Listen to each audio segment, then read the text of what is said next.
Welcome back.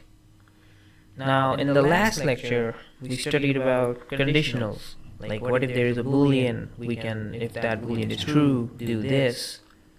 And if that boolean is true, then do that. Otherwise, well, do that.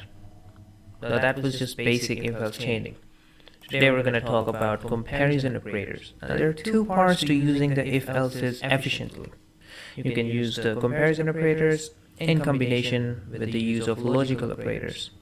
In this lecture, you will study comparison operators. Now, comparison operators, as the names suggest, are used to compare.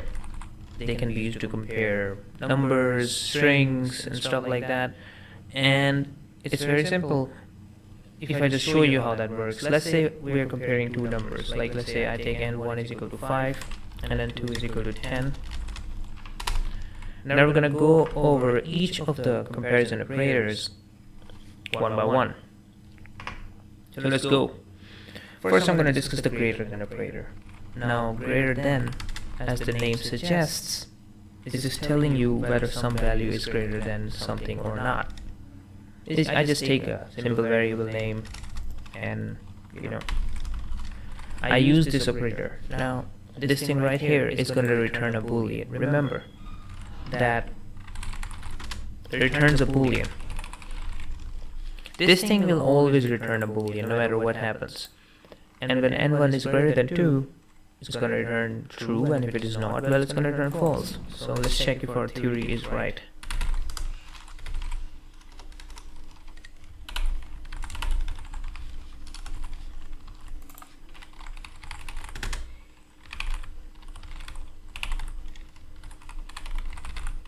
Let's run comparison operators.py, and you'll see that it says false because n1 is, well, less than n2, not greater than.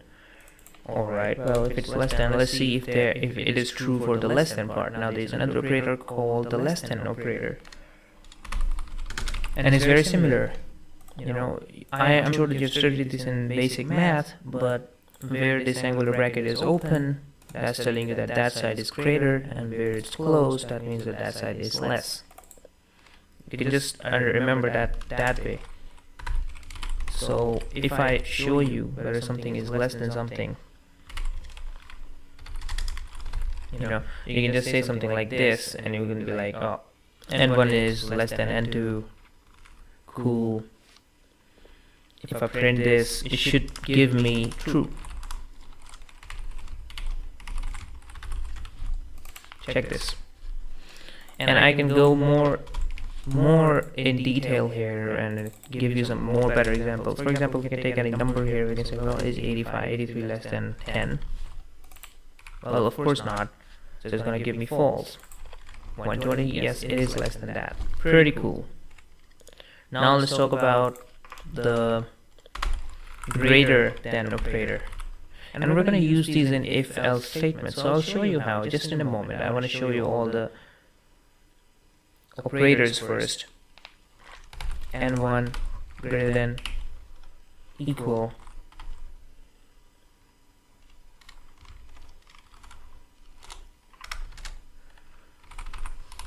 now we're going to discuss greater than equal, and let's take a variable n1 greater than equal, or just for simplicity's sake, let's just print the value. Okay, greater than equal to n2. Now you can see very simply here that it's saying that some value is greater than, where the mouth is open, of the angle bracket, or where the angle bracket is open, and the other side is just telling you that it's either equal to that or greater than that. Pretty simple. If I run this, it should give me false because n1 is neither greater or equal to 92. If I say 99 here and 99 here as well, it'll give me true because it is true. Now let's talk about less than equal. Simple stuff, just in the opposite direction. So I can say, well, is n1 less than equal to n2? And it should give me true because it is. 5 is less than 10. And still, if I say 5 and 5, this should give me true as well because 5 is equal to 5. Pretty sick stuff, right? But you will use this and then you will understand why it's sick, because you can save a lot of time here. Now let's talk about not equal to. And it's just telling you whether something is, like as the word says, it's not equal to each other. So let's print, well, is 5 not equal to 9? Well, definitely 5 is not equal to 9, and it'll give you true. That's pretty simple. Well, and we'll see that we can use this very cool. If you don't see the application here, don't worry about it. Now let's talk about equal to, and equal to is pretty simple as well.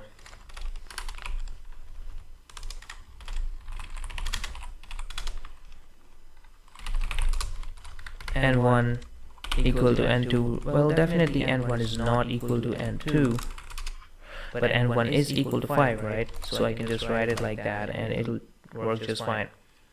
Now, how do we use these things? Well, we use these things in if-else. As I told you before, here in the conditional operators, you had to use this yourself, that, oh, is the door open? Is the light on? Is the password valid?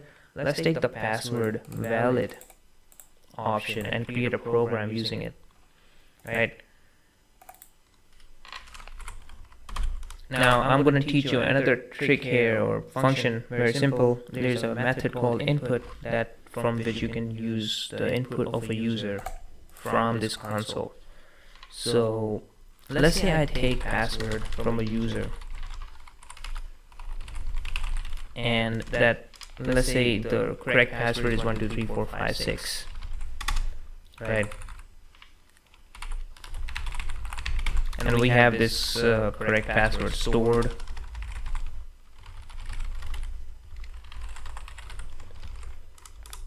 In a string.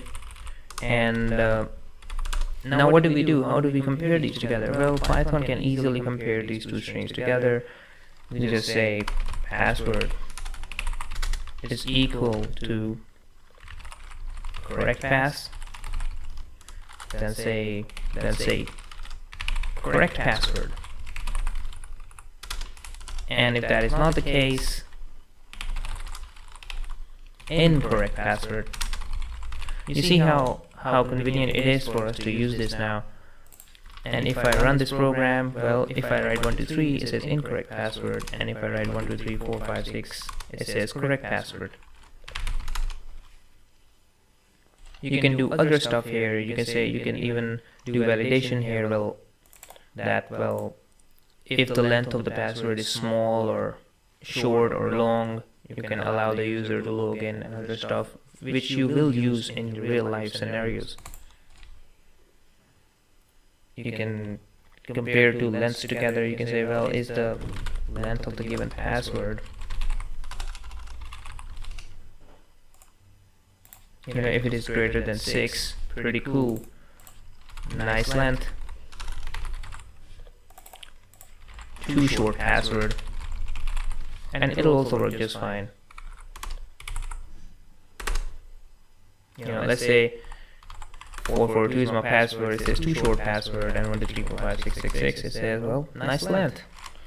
So that was all for the comparison operators. In the next lecture we're going to discuss logical operators, and after that you should be pretty much able to use these operators. And I get that there is not enough application here. We're going to develop a full application using these principles in the next section.